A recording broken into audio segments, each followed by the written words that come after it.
red corner, it's this fearless contender, Mikel Arteta's Arsenal.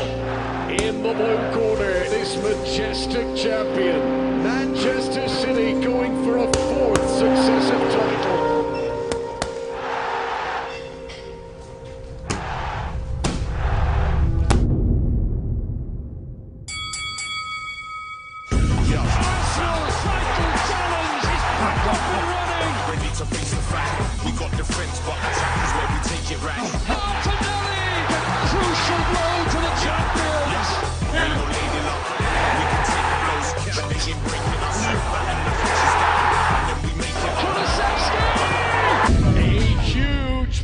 Blow for Manchester City. City have rolled with the punches and as ever are coming back strong. It's unravelling so quickly. A horrendous afternoon for Arsenal.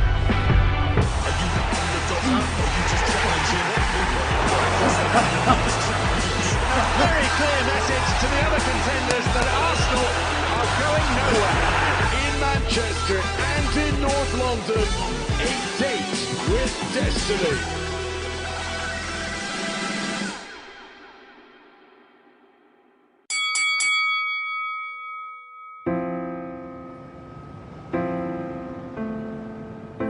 It's fair to say Man City have been an incredible champion, but this season, Arsenal are the main contender. City are undisputed champions, there's no doubt about that. But there's some new kids on the block, and that new kid is Arsenal. What's impressed me most about Arsenal this season is their belief.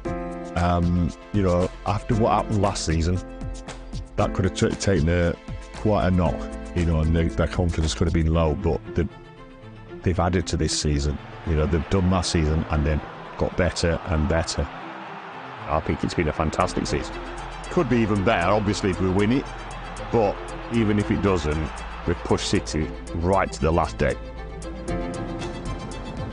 I think when I think about this Man City side, I like the fact that the manager's been there for a long time. I like the fact that lots of players have been there for a long time, so there's an element of continuity. But then also, I don't think many people within that group would have expected to be successful this year as they were the last, because of the changes, losing the captain and the Gundogan, losing a Riyad Mahrez, to name but two, seeing a Kevin De Bruyne missing for the first half of the season. Those are like three really important players for the football club in different ways. I've enjoyed seeing them go up against an Arsenal side, up against the Liverpool side, up against other sides of the Premier League towards the top end who are improving, but then them still find a way to maintain their identity and show growth with the new players, mixing in with some of the more veteran players in there as well. So I've enjoyed watching that. Some great football's been played, and lo and behold, again, they've kind of found form at the right time, which is always is a nice feeling when you try and support them. It's hard because you have to be almost perfect for a long time to have a chance to win the title, and it's been a good fight, to be honest. And I respect the other teams and they do a great job, but then obviously we want to do it again, and then we know what we have to do on Sunday. Manchester City tonight, outplayed. I am a City man, and I think as far as Man City go, because the standard that they're held to is so high, that if they do drop points, there tends to be a big overreaction, but it always happens at a point in the season where there's still time to make up the ground. People say City tend to do well in the second half of the season, that's fair, but maybe this is different now because they've not won in 4 games. But when you listen to the manager talk, you listen to the players speak, they get really excited about March time, get really excited about April time, because they know if they're in with a chance, that there's going to be some driving force that's going to hopefully help them get across the line towards the end. So I've not necessarily doubted them. We've seen them be imperfect, but as you look throughout the season, other teams have been that as well. Suddenly, Mikel Arteta's team look like champions. Michel's tender's been brilliant. When he first came to the club, he won the FA Cup quite early on in his managerial career, and that helped. That helped a lot a bit further on down the line, where he was having a bit of a sticky patch. People were questioning the process. And eventually it's proving to be the right decision, giving time, and even now, every season we're getting better, so he's a fantastic manager, but fantastic managers are only judged by what they win, so that's where that's the levels that he's hit now. It's not just about trying to qualify for Champions League and celebrating finishing fourth. It's now about challenging for the league, and we're at that level now.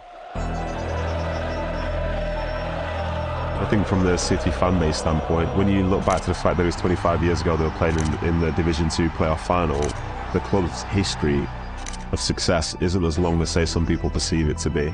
They appreciate these moments, they appreciate what their team's doing, they appreciate what their club's doing. It is the four. And I know it sounds greedy, but it's never been done before.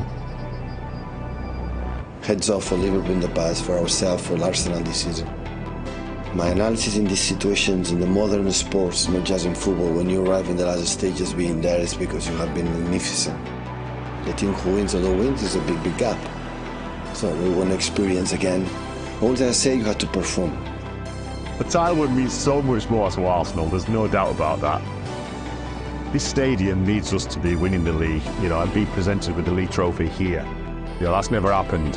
And I never forget the times when we've had it presented to us just down the road at Highbury.